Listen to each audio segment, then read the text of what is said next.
Torah Vayechi Jacob lived 17 years in the land of Egypt, so that the span of Jacob's life came to 147 years. And when the time approached for Israel to die, he summoned his son Joseph and said to him, "Do me this favor, place your hand under my thigh as a pledge of your steadfast loyalty. Please do not bury me in Egypt. When I lie down with my ancestors, take me up from Egypt and bury me in their burial place." He replied, "I will do as you have spoken." And he said, "Swear to me." And he swore to him. Then Israel bowed at the head of the bed. 48. Sometime afterward, Joseph was told, "Your father is ill." So he took with him his two sons, Manasseh and Ephraim. When Jacob was told, "Your son Joseph has come to see you," Israel summoned his strength and sat up in bed. And Jacob said to Joseph, "El Shaddai, to appear to me at Luz in the land of Canaan, bless me." And said to me, "I will make you fertile and numerous, making of you a community of peoples. And I will assign this land to your offspring to come for an everlasting possession. Now your two sons who were born to you in the land of Egypt before I came to you in Egypt shall be mine. Ephraim and Manasseh shall be mine, no less than Reuben and Simeon. But progeny born to you after them shall be yours. They shall be recorded instead of their brothers in their inheritance. I do this because, while I was returning from Padan, Rachel died, to my sorrow, while I was journeying in the land of Canaan, when still some distance short of Ephrath, and I buried her there on the road to Ephrath, now Bethlehem." Noticing Joseph's sons, Israel asked, "Who are these?" And Joseph said to his father, "They're my sons, whom God has given me here."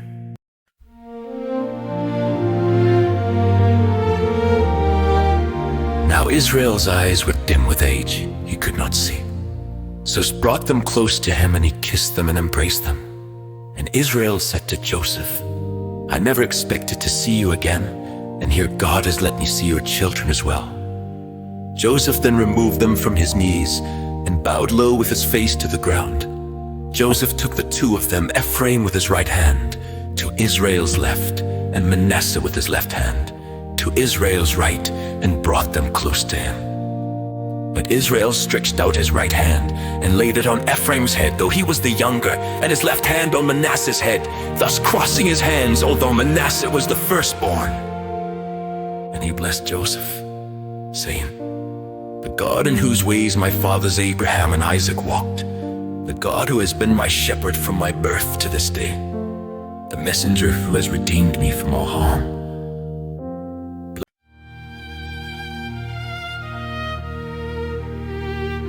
Bless the lads, and then let my name be recalled, and the names of my fathers Abraham and Isaac, and may they be teeming multitudes upon the earth."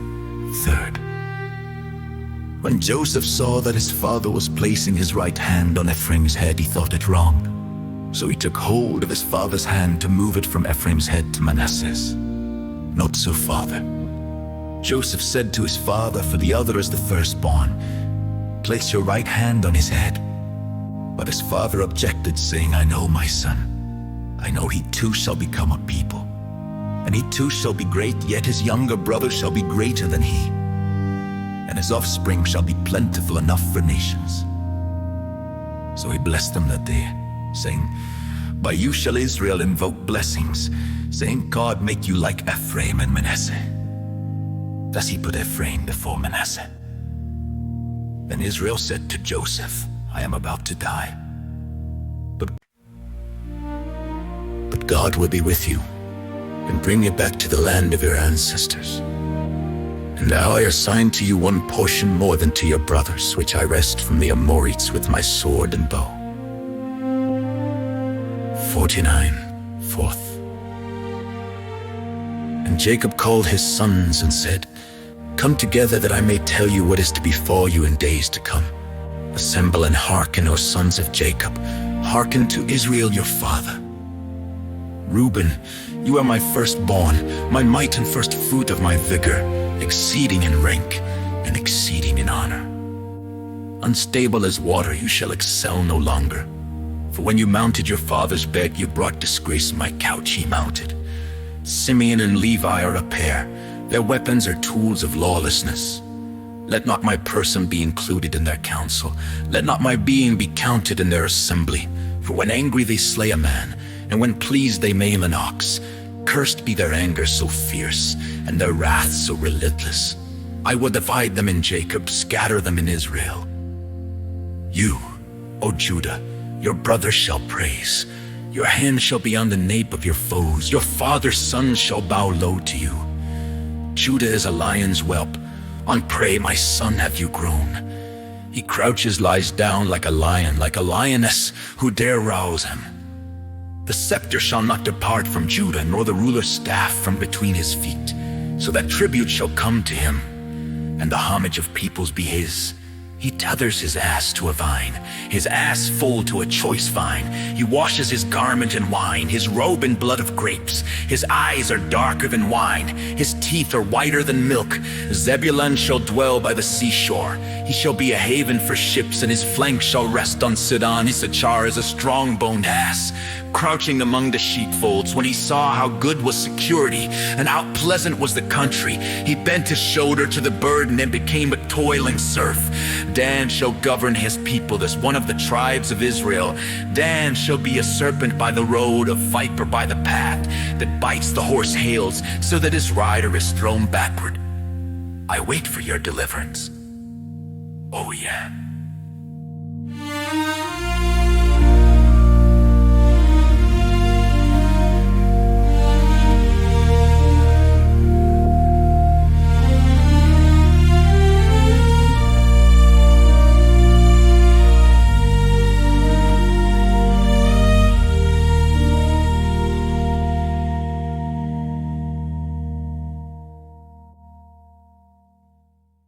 O God, God shall be raided by raiders, but he shall raid at their heels. Asher's bread shall be rich, and he shall yield royal dainties. Naphtali is a hind let loose, which yields lovely fawns.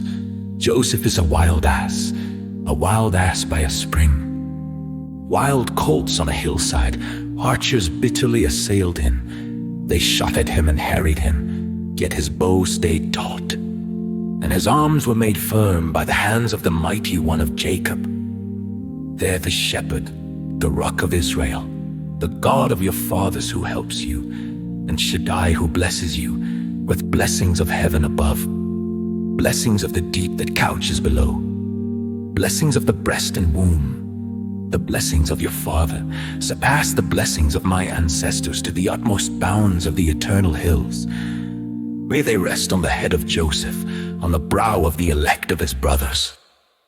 Benjamin is a ravenous wolf. In the morning he consumes the foe, and in the evening he divides the spoil. All these were the tribes of Israel, 12 in number, and this is what their father said to them as he bade them farewell, addressing to each a parting word appropriate to him. Then he instructed them, saying to them, I am about to be gathered to my kin. Bury me with my ancestors in the cave which is in the field of Ephron the Hittite, the cave which is in the field of Machpelah, facing Mamre in the land of Canaan, the field that Abraham bought from Ephron the Hittite for a burial site. There Abraham and his wife Sarah were buried. There Isaac and his wife Rebekah were buried, and there I buried Leah. The field and the cave in it, bought from the Hittites. When Jacob finished his instructions to his sons, he drew his feet into the bed, and breathing his last, he was gathered to his kin. Joseph flung himself upon his father's face and wept over him and kissed him. Then Joseph ordered the physicians in his service to embalm his father, and the physicians embalmed Israel. It required 40 days, for such is the full period of embalming. The Egyptians bewailed in 70 days. And when the wailing period was over, Joseph spoke to Pharaoh's court, saying, Do me this favor and lay this appeal before Pharaoh. My father made me swear, saying, I am about to die. Be sure to bury me in the grave, which I made ready for myself in the land of Canaan. Now therefore let me go up and bury my father, and I shall return. And Pharaoh said, Go up and bury your father, as he made you promise on oath. So Joseph went up to bury his father, and with him went up all the officials of Pharaoh, the senior members of his court, and all of Egypt's dignitaries, together with all of Joseph's household, his brothers and his father's household. Only their children, their flocks, and their herds were left in the region of Goshen. Chariots too, and horsemen went up with him. It was a very large troop. When they came to Goren-Hatad, which is beyond the Jordan, they held there a very great and solemn lamentation. And he observed a mourning period of 7 days for his father. And when the Canaanite inhabitants of the land saw the mourning at Goren-Hatad, they said, "This is a solemn mourning on the part of the Egyptians." That is why it was named Abel Mizraim, which is beyond the Jordan. Thus his sons did for him as he had instructed them. His sons carried him to the land of Canaan and buried him in the cave of the field of Machpelah, the field near Mamre, which Abraham had bought for a burial site from Ephron the Hittite after burying his father. Joseph returned to Egypt, he and his brothers and all who had gone up with him to bury his father. When Joseph's brothers saw that their father was dead, they said, "What if Joseph still bears a grudge against us and pays us back for all the wrong that we did him?" So they sent this message to Joseph: "Before his death your father left this instruction. So shall you say to Joseph, 'Forgive, I urge you, the offense and guilt of your brothers who treated you so harshly. Therefore, please forgive the offense of the servants of the God of your fathers.'" And Joseph was in tears as they spoke to him. His brothers went to him themselves, flung themselves before him, and said, "We are prepared to be your slaves." But Joseph said to them, "Have no fear. Am I a substitute for God? Besides, although you intended me harm, God intended it for good, so as to bring about the present result, the survival of many people. And so, fear not, I will sustain you in your dependence." Thus he reassured them, speaking kindly to them. So Joseph and his father's household remained in Egypt. Joseph lived 110 years. Joseph lived to see children of the third generation of Ephraim. The children of Machir, son of Manasseh, were likewise born upon Joseph's knees. At length, Joseph said to his brothers, "I am about to die. God will surely take notice of you and bring you up from this land to the land."